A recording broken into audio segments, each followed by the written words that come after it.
Jadi hepar itu merupakan kelenjar terbesar di tubuh kita. Hepar itu berbentuk lobus-lobus, dan di setiap lobus dari hepar terdiri dari lobulus-lobulus dan interlobulus area. Jadi satu lobulus dari hepar itu terdiri dari beberapa struktur. Yang pertama ada vena centralis. Jadi vena centralis ini merupakan lumen yang berada pada tengah dari lobulus hepar. Jadi dia itu lumennya berada di dalam dari lobulus hepar, bukan di septum interlobularisnya. Lalu ada hepatosit atau sel hepar. Hepatosit yang berderet disebut sebagai lamina hepatis.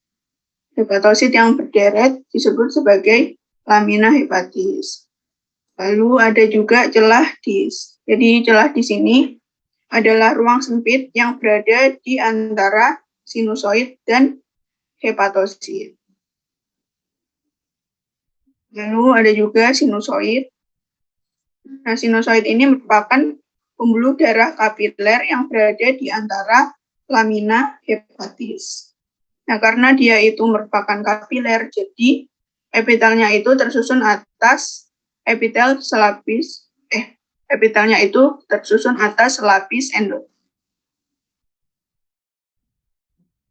Lalu ada juga bile canaliculi. Jadi bile canaliculi ini merupakan celah sempit yang berada di antara dua hepatosit.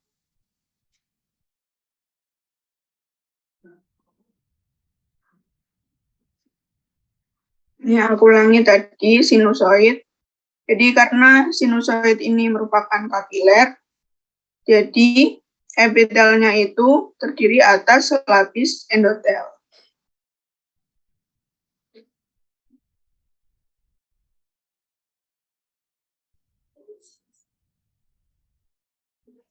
Lobulus hepar 1 dengan lobulus hepar yang lain itu dipisahkan oleh yang namanya septum interlobularis. Jadi septum interlobularis ini tersusun atas jaringan ikat kedua. Nah, pada septum interlobularis itu ditemukan apa saja? Jadi di dalam septum interlobularis ditemukan ada beberapa lumen dan celah. Jadi ada lumen vena sublobularis. Jadi vena sublobularis ini merupakan pembuluh darah yang berada pada septum interlobularis. Lalu ada juga kanal Hering. Jadi kanal Hering ini merupakan ductus yang diliputi oleh epitel selapis kubis dengan susunan tidak teratur. Lalu ada juga portal triad atau yang biasa kita kenal dengan segitiga Kiernan. Jadi portal triad ini adalah daerah pertemuan tiga sudut lobulus yang terletak berdekatan.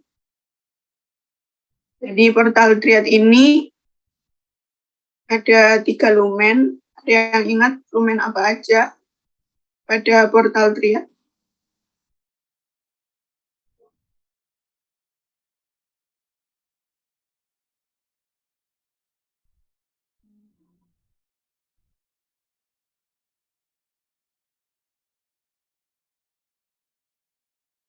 Ada yang ingat? Vena centralis, Kak. Di portal triad ini kan ada di septum interlobularis. Kalau vena centralis tadi ada di dalam lobulus. Arteri vena interlobularis, ductus interlobularis. Ya, benar. Jadi pada daerah segitiga Kiernan itu ada 3 lumen. Arteri interlobularis, vena interlobularis, sama ductus interlobularis. Kalau vena centralis itu ada di dalam lobulus heparis, bukan di septum interlobularis. Lalu ada juga celah mol. Jadi celah mol ini merupakan ruang sempit yang berada di antara tepi luar dari outer limiting plate dan septum interlobularis.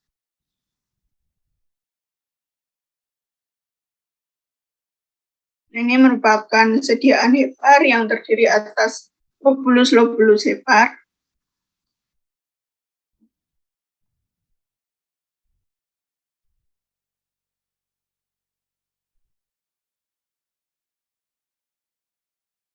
Ini adalah satu lobulus hepar. Di dalam lobulus hepar terdapat lumen yang namanya vena centralis. Lalu yang memisahkan antara lobulus hepar satu dengan lobulus hepar yang lain, ini ada yang namanya septum interlobularis. Kalau kalian lihat di preparat ini, pada septum interlobularisnya terdapat daerah temuan antara 3 lobulus hepar yang disebut sebagai segitiga Kiernan. Jadi segitiga Kiernan ini terdapat 3 lumen. Ini merupakan arteri interlobularis, yang ini adalah vena interlobularis, dan yang memiliki epitel selapis pubis ini adalah ductus interlobularis.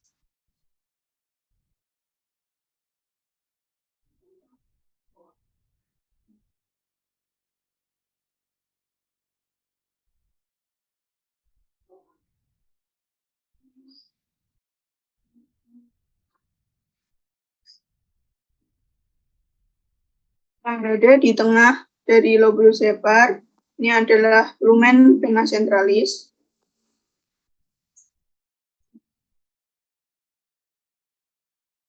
Lalu yang tersusun berderet ini merupakan sel hepar.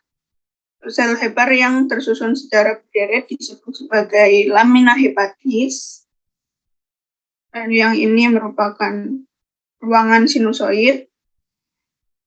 Jadi sinusoid itu merupakan pembuluh darah kapiler yang berada di antara lamina hepatis. Karena dia merupakan pembuluh darah kapiler, maka dikelilingi oleh cervix endothelium.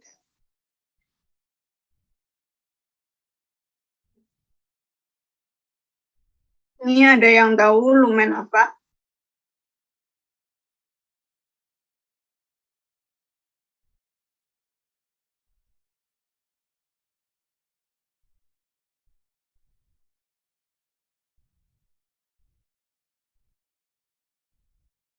Xavier mungkin tahu. Ya, benar. Ini adalah vena centralis karena dia berada di dalam lobulus hepar. Ini merupakan sel hepar atau hepatosit.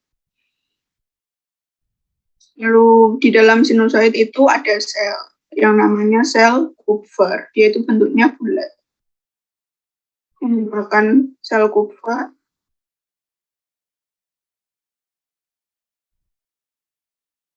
Lalu yang berada di antara sinusoid dan sel hepatosit, ini ada yang namanya ruangan yang disebut celah dis.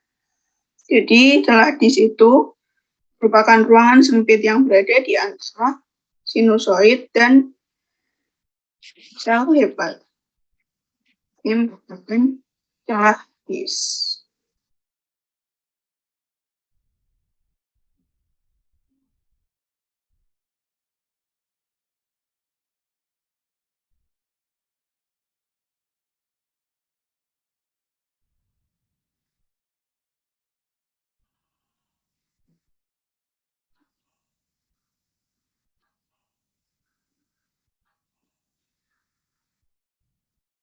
Ini merupakan daerah segitiga Kiernan, di mana terdapat 3 lumen. Ini merupakan lumen vena central. Ini merupakan lumen vena interlobularis. Yang ini merupakan lumen arteri interlobularis. Dan yang epitelnya selapis kubis, ini adalah ductus interlobularis. Ini juga merupakan arteri interlobularis. Huruf L ini adalah pembuluh limfa.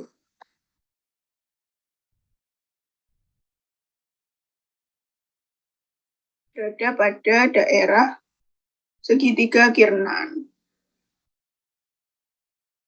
Segitiga Kiernan berada pada septum interlobularis.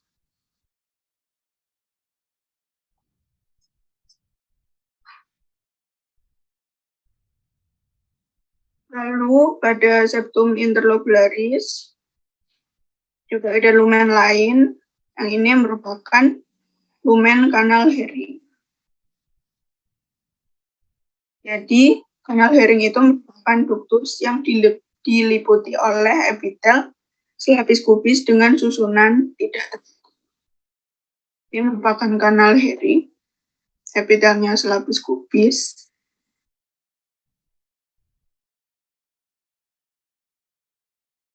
Lalu di bagian sini adalah outer limiting plate. Outer limiting plate, lamina hepatik yang berada dekat pada septum interlobularis. Lalu ada ruangan yang berada di antara outer limiting plate dan septum interlobularis. Itu adalah celah. Jadi celah mol adalah ruangan yang berada di antara outer limiting plate dan septum interlobularis.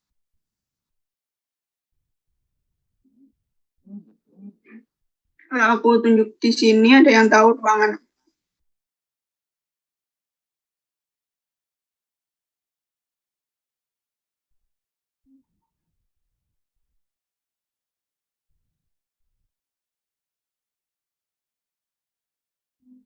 Sinusoid bukan, Kak? Ya benar, sinusoid. Jadi yang jawab siapa?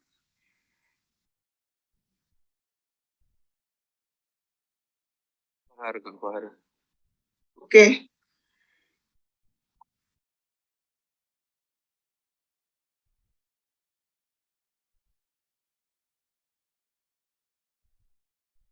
Lanjut.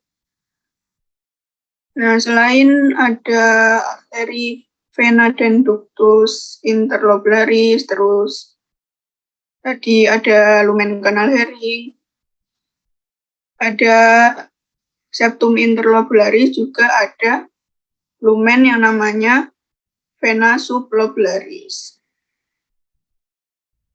Lumen ini juga berada pada septum interlobularis. Jadi bedanya apa sama yang di segitiga Kiernan tadi? Kalau vena sublobularis ini dia cuma sendiri, jadi dia cuma ada satu lumen.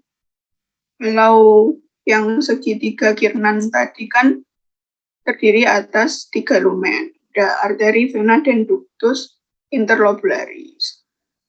Kalau vena sublobularis di preparat itu terlihat pada septum interlobularisnya hanya ada satu lumen.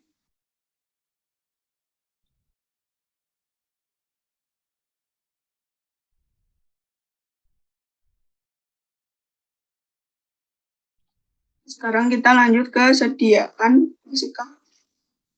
Jadi, lapisan mukosa dari vesika velea itu bentuknya berlipat-lipat seperti sarang. Ini khas pada vesika velea atau kantung lembar.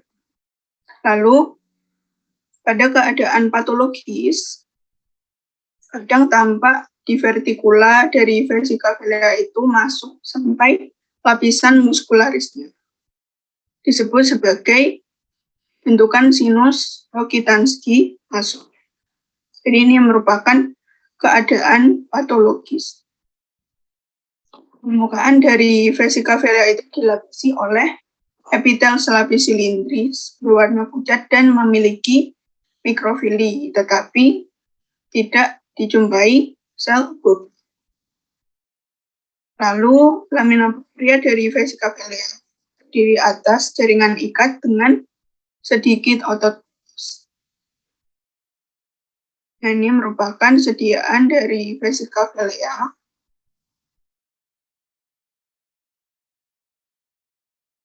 Lalu pada keadaan patologis itu divertikulanya masuk sampai ke lapisan muskularis. Ini disebut sebagai sinus Rokitansky masuk.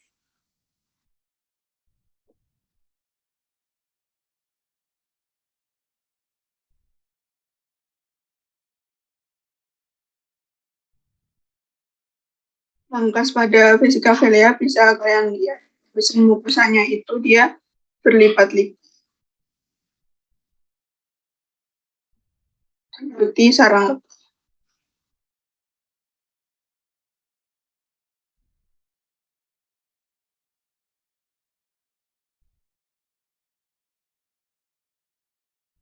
Oke, dari Hepar dulu ada yang mau ditanyain atau penjelasanku ada yang kurang jelas?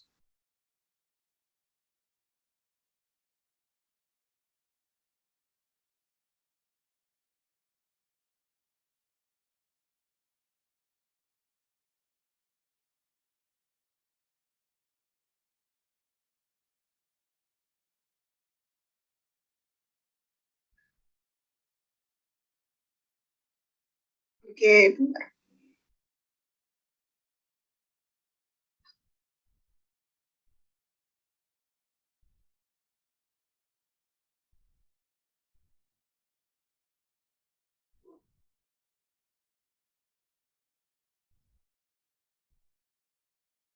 Jadi kanal Hering itu berada pada septum interlobularis.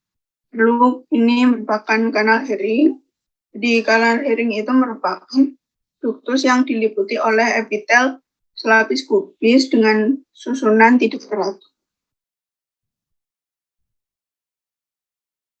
Gimana, Setia?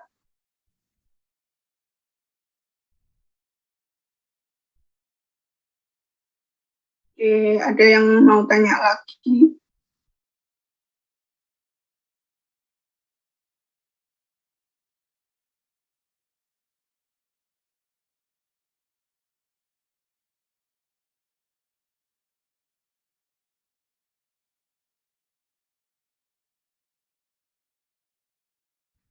Kalau nggak ada, aku lanjut ke sistem urinalis. Jadi sistem urinalis dari hewan itu terdiri atas sepasang ginjal kanan dan kiri, 2 ureter, 1 vesika urinaria, dan 1 ureter. Nah, fungsinya itu untuk apa? Yang pertama, untuk produksi dan ekskresi urin. Yang kedua, mengatur keseimbangan air dan elektrolit. Yang ketiga, mengatur tekanan darah karena ginjal itu menghasilkan enzim renin. Lalu yang keempat, menghasilkan eritropoetin yang berperan dalam pembentukan eritrosit atau sel darah merah.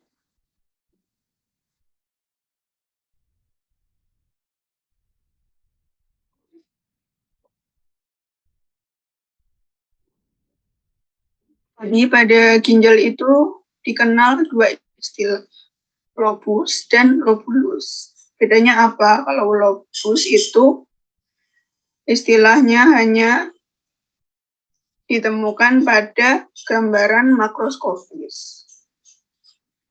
Gambar bagian kiri ini merupakan gambaran makroskopis dari ginjal. Lalu kalau lobulus itu istilah yang hanya digunakan pada gambaran mikroskopis dari ginjal. Gambaran mikroskopisnya ada di gambar sebelah kanan.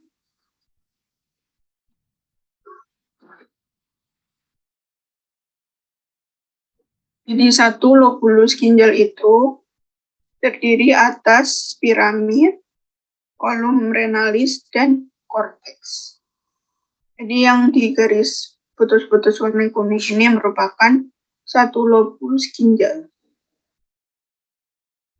Jadi atas piramid, kolum renalis, dan korteks.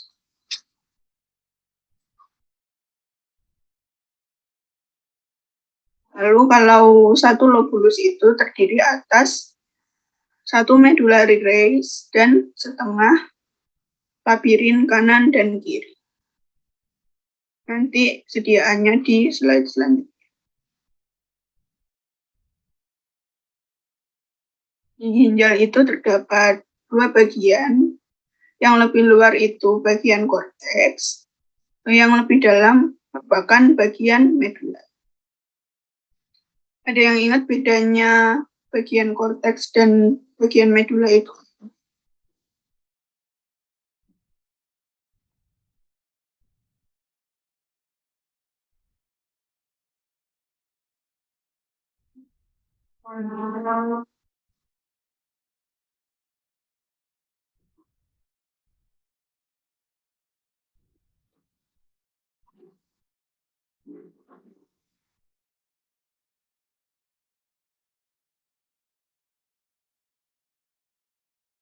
Delvina mungkin ingat.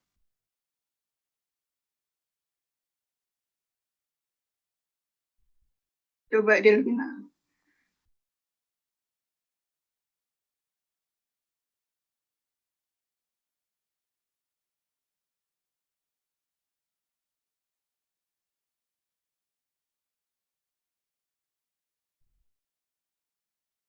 Bedanya bagian korteks sama bagian medulla?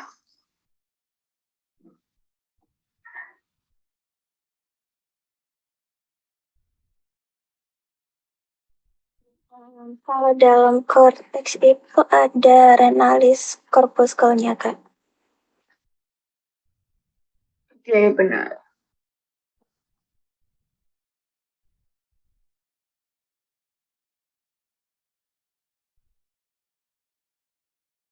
Jadi kita ke bagian korteks ginjal terlebih dahulu.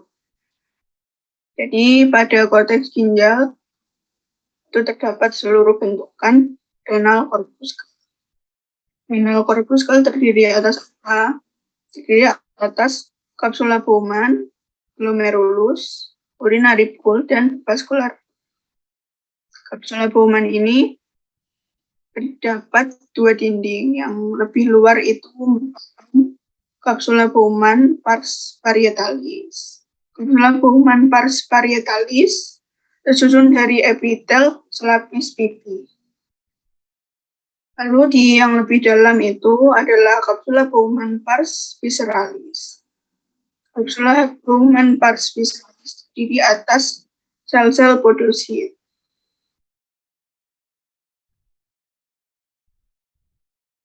Lalu di korteks ginjal juga ada dua lumen, yaitu tubulus contortus proximal atau TC1 dan tubulus contortus distal atau TC2. Bedanya apa? Kalau TC1 itu pada lumennya ada brass border, lalu inti selnya itu sedikit, sedangkan TC2 pada lumennya tidak ada brass border dan jumlah inti selnya lebih banyak. Yang berada di dekat dari vascular pool ada yang namanya bentukan makula densa. Jadi makula densa ini merupakan lumen TC2 yang inti selnya deret dan tersusun.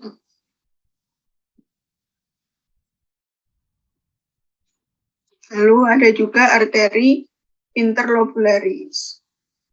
Arteri interlobularis ini merupakan pembuluh darah yang berada di antara lobulus ginjal. Jadi dia itu terletak di tengah-tengah dari labirin, di tengah-tengah dari daerah labirin. Lalu ada juga saluran yang bentuknya itu sejajar dan panjang, namanya adalah medullary rays. Lalu ada daerah labirin. Jadi daerah labirin ini merupakan daerah yang berada di antara medullary rays.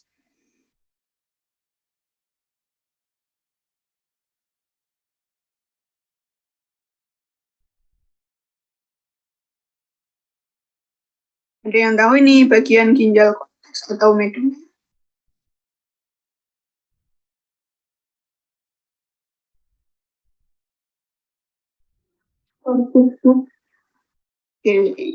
Korteks karena ada seluruh bentukan corpusculum renalis. Jadi kalau di zoom corpusculum renalis itu seperti ini.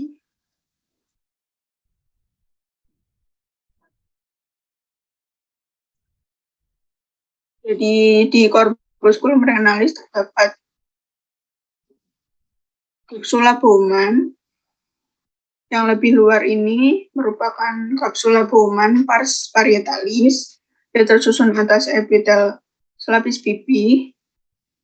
Lalu yang lebih dalam yang merupakan kapsula Bowman pars visceralis terdiri atas sel-sel podosit. Sel podosit itu yang menonjol berbentuk bulat ini merupakan sel podosit.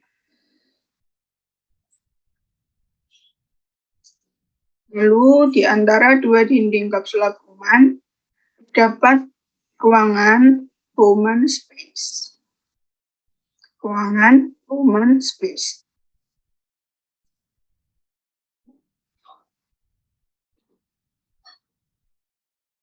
Yang aku tunjuk ini merupakan bentukan glomerulus. Jadi glomerulus itu merupakan gelungan kapiler.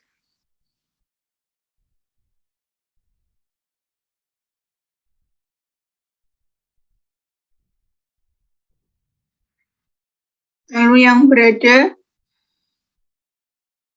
di dekat dari tubulus ginjal, ini ada daerah urinary pool.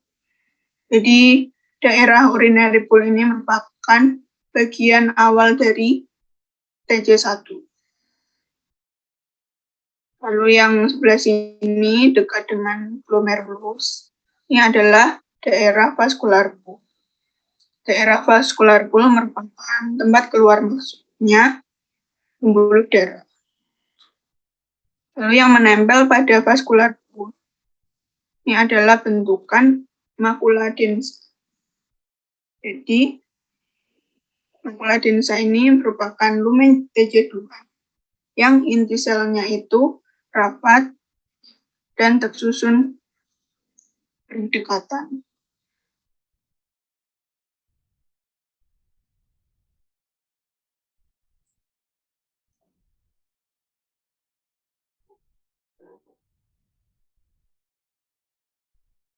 Sekarang kita akan membahas lumen yang berada di korteks dari ginjal. Ada tubulus contortus proximal atau TJ1 dan tubulus contortus distal atau TJ2. Kita bahas persamaannya terlebih dahulu. Jadi TJ1 dan TJ2 itu tersusun atas epitel selapis kubis. Lalu TJ1 epitel selapis kubis dengan brass border. Kalau TJ2 itu epitel selapis kubis saja. Lalu persamaan yang kedua, TJ1 dan TJ2 itu batas antar selnya tidak jelas.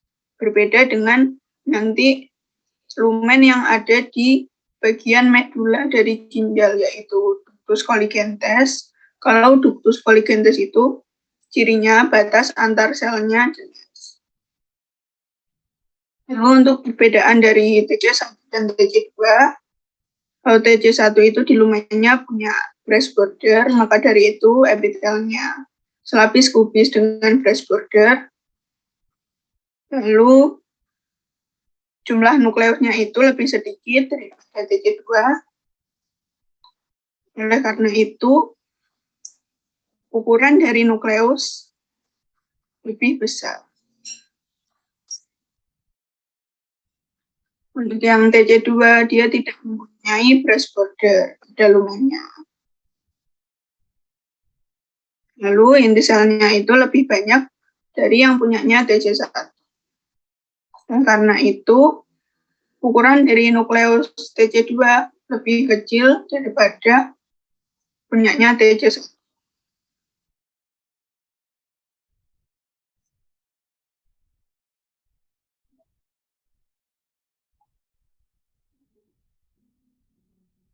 Nah, kunjung ini adalah TC1. Bisa kalian lihat lumennya itu terdapat brass border. Lalu pada epitelnya jumlah inti sel lebih sedikit dari punyanya TC2. Nah, yang ini merupakan lumen dari TC2. Pada lumennya tidak ada brass border, lalu inti selnya jumlahnya lebih banyak dari punyanya TC1.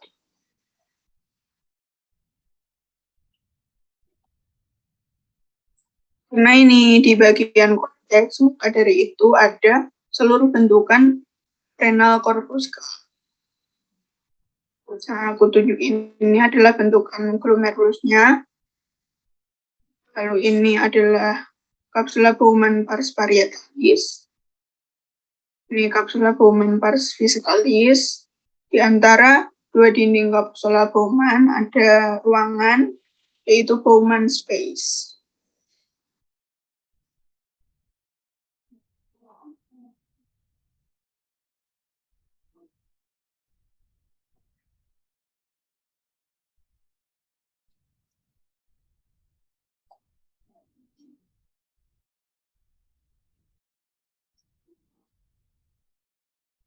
Ini merupakan bentukan makula densa. Dia menempel pada vascular pool. Jadi makula densa ini merupakan lumen TC2 yang inti selnya berderet dan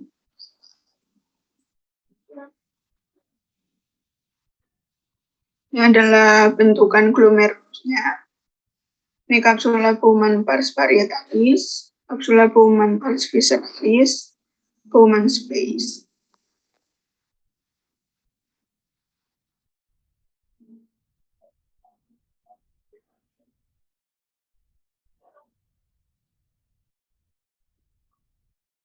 Ini juga merupakan bagian korteks dari ginjal karena ada renal corpuscle-nya.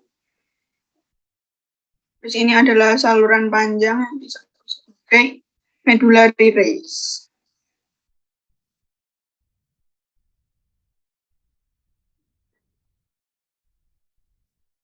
Lalu yang ini itu merupakan daerah labirin.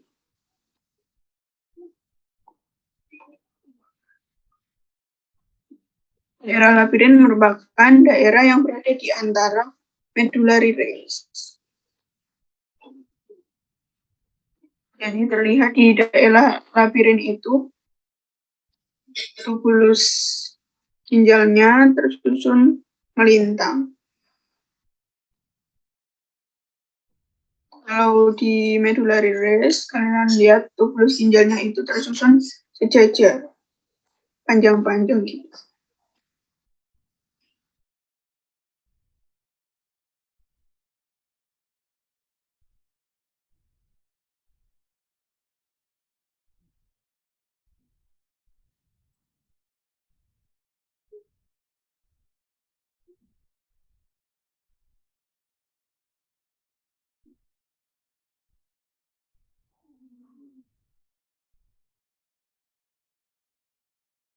Jadi satu lobulus ginjal itu terdiri atas setengah labirin kanan, lalu satu medullary rays, dan setengah labirin kiri. Ini merupakan, ini sampai sini, merupakan satu lobulus ginjal.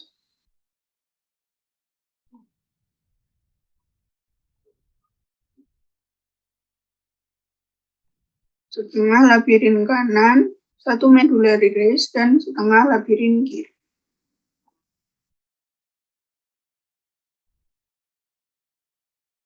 Ini lobulus ginjal, 1. Ini lobulus ginjal yang kedua. Jadi di antara lobulus ginjal itu terdapat arteri interlobularis. Jadi kenapa dia namanya arteri interlobularis? Karena pembuluh darahnya itu terletak di antara lobulus.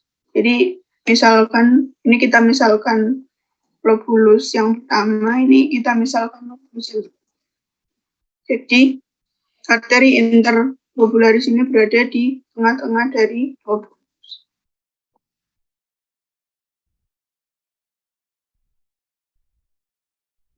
Atau bisa dibilang juga arteri interlobularis itu berada di pertengahan dari labirin.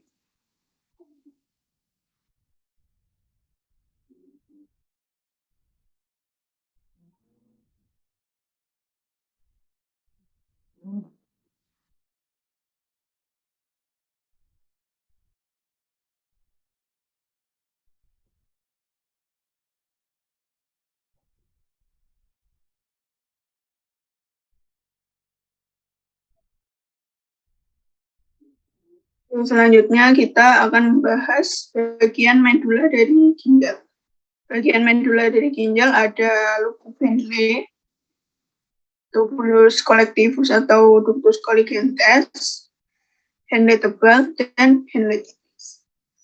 Bedanya Henle tebal dan Henle tipis, kalau Henle tebal itu strukturnya sama seperti TC1,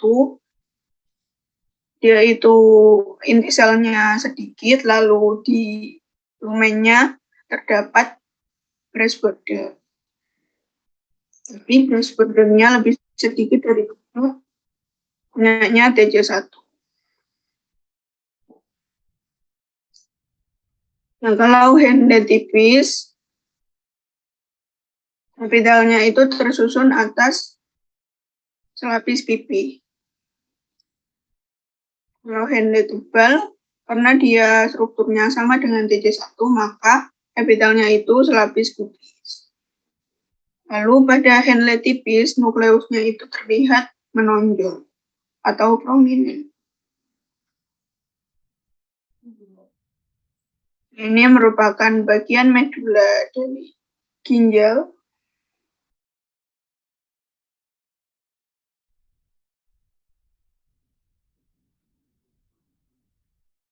Yang aku tunjuk ini merupakan ductus colligentes karena bisa kalian lihat batas antar selnya itu jelas. Ini batas antar sel jelas. Lalu inti selnya, lalu cara bedainya dengan Henle tebal, selain batas antar sel dari ductus colligentes itu jelas, inti sel dari ductus colligentes juga lebih banyak dari punyanya Henle. Nah, aku tunjuk ini adalah Henle tebal. Strukturnya sama dengan TC1, pada lumennya ada brass border, lalu inti selnya itu lebih sedikit. Lalu yang ini adalah Henle tipis. Epitelnya selapis pipi, bisa kalian lihat, nukleusnya itu menonjol.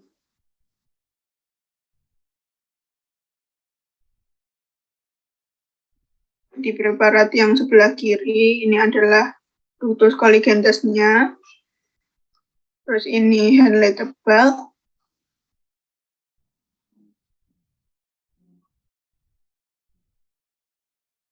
Dan ini Henle tipis.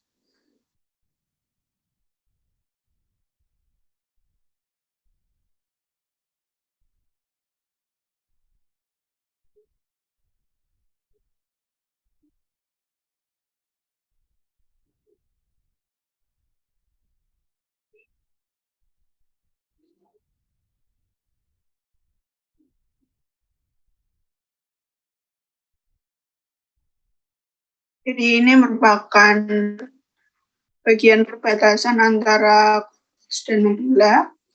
Ini merupakan bagian korteksnya karena bisa kalian lihat ini ada bentuk muskel renalis. Lalu yang ini merupakan bagian medulanya. Nah, di perbatasan antara korteks dan medula ginjal itu terdapat arteri dan vena arcuata. Ini merupakan pembuluh darah yang berada pada batasan antara korteks dan medula ginjal. Ini adalah arteri vena arcuata.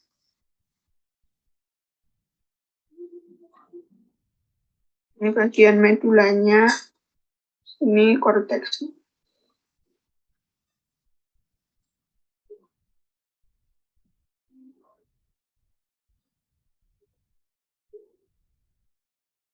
Sekarang kita lanjut ke sediaan ureter dan vesika urinaria.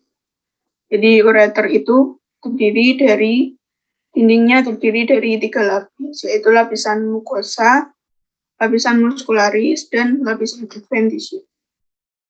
Jadi di sini nggak ada lapisan submukosa. Lalu pada ureter, yang membedakan dengan vesika urinaria, kalau ureter itu lumennya berbentuk seperti bintang.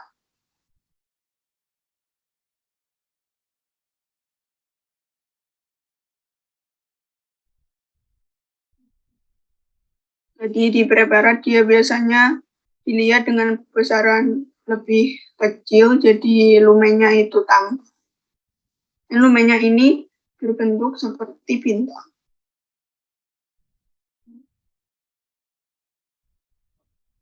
Nah, yang ini ada yang tahu sediaan apa?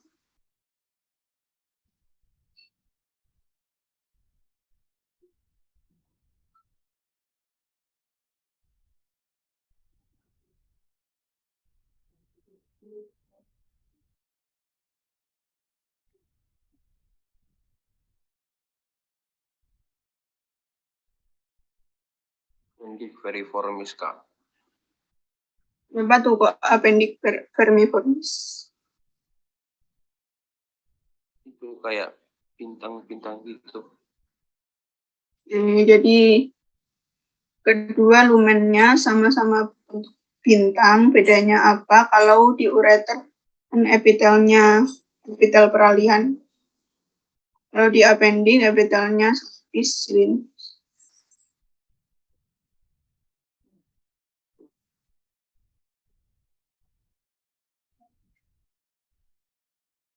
ini merupakan sediaan vesika urinaria atau bladder.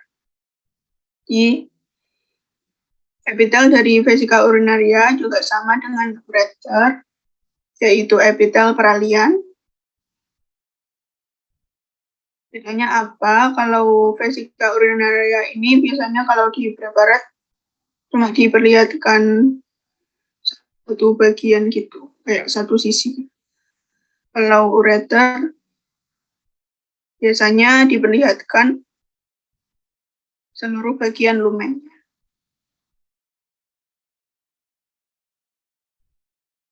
Ya udah selesai, ada yang mau ditanyain?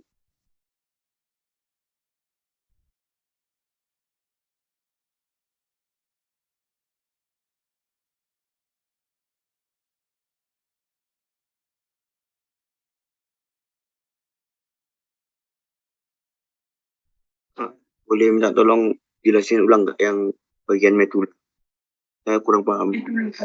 Medula ginjal. Medula renalis, ya. Ya.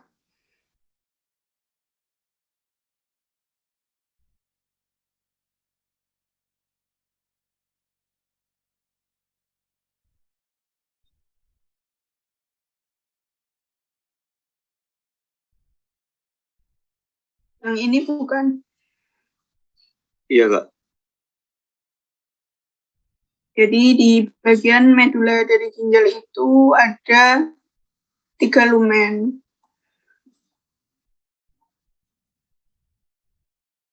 Yang pertama Ini ada ductus colligentes. Jadi ductus colligentes ini cirinya bisa kalian lihat batas antar selnya itu jelas. Terus inti selnya lebih banyak daripada yang punyanya Henle tebal. Ini adalah lumen Henle tebal. Jadi kalau Henle tebal itu strukturnya sama seperti TJ1. Di lumennya itu punya brass border, lalu inti selnya lebih sedikit daripada punyanya ductus colligentes. Yang ini merupakan lumen Henle tipis. Jadi Henle tipis itu tersusun atas epitel selapis pipi dengan inti sel yang menonjol. Inti selnya itu prominent atau menonjol. Gimana Javier?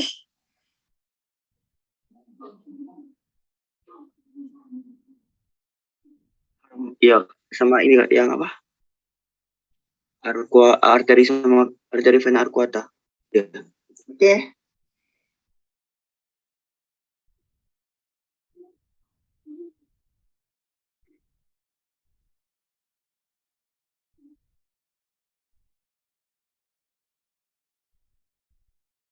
Ini bisa kalian lihat ini merupakan bagian korteks dari ginjal karena ada bentukan corpus renalis. Terus ini bagian medula dari ginjal. Juga dari itu pembuluh darah yang ada pada batasan antara korteks dan medula ginjal itu disebut arteri vena arcuata. Ini juga arteri vena arcuata. Ada pada perbatasan korteks dan medula ginjal. Javier. Udah Kak. Makasih Kak. Oke, ada yang tanya lagi?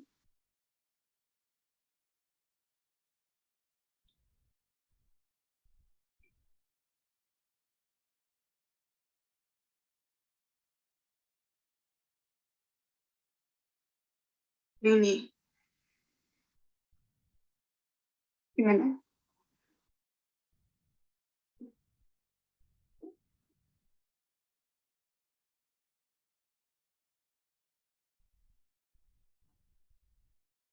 Hari ini kapiler.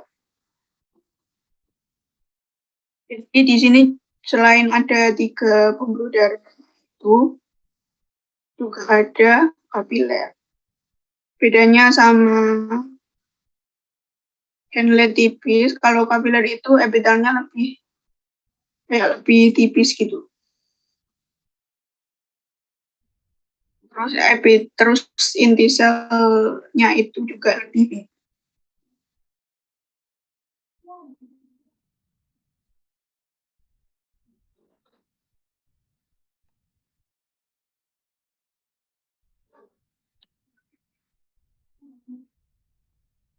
Gimana Setia?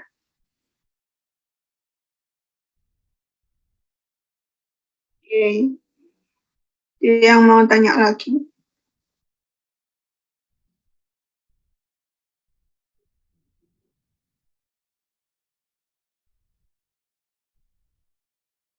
Kalau belum ada, aku lanjut ke latihan.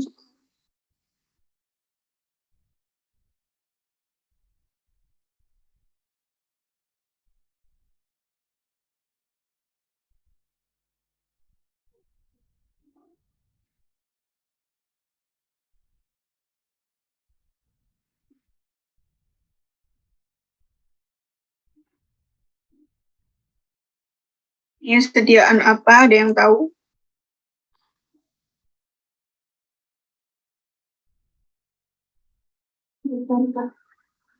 Oke. Terus lumen yang dilabeli huruf C. Yang sentralis. Ya, ada di dalam lobus.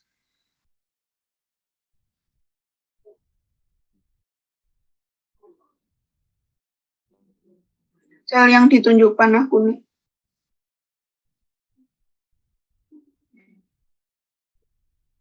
Sel hepar, Kak. Kalau sel hepar yang berderet namanya apa? Lamina hepatis. Oke. Sel yang ditunjuk panah biru. Sel Kupffer. Terletak pada ruangan. Sinusoid.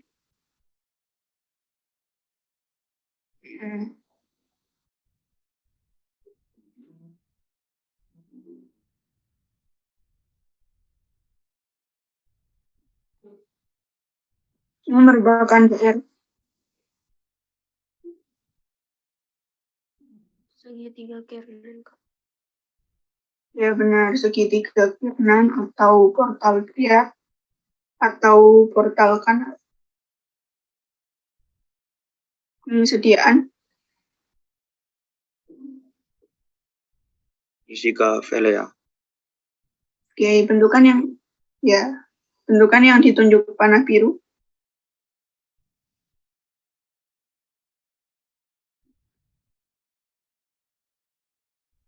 Oke.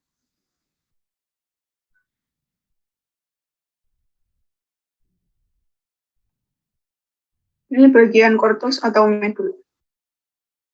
Cortex, Kak. Oke. Yang warna kuning lumen.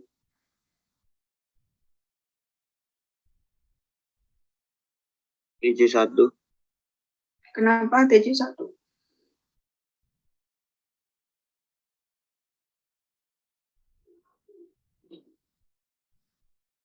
Karena inti selnya lebih sedikit, Kak. Terus di lumennya ada Presburg. Kalau ini lumen apa?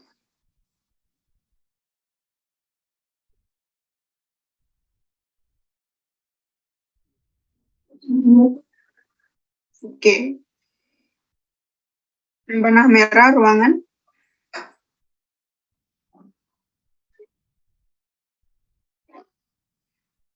Yang warna hijau bentukan. Glomerulus. Oke. Yang warna biru lapisan.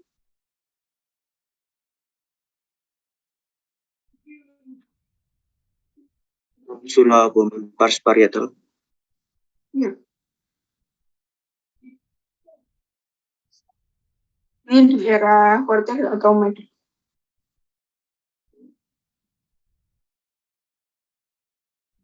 Ya. Yang panah kuning lumen.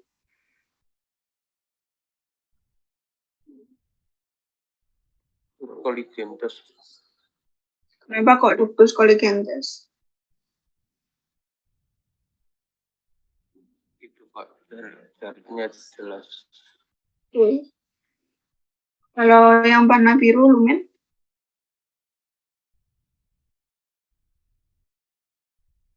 Ledibis. Henley. Ya. Sediaan. Ureter. Oke.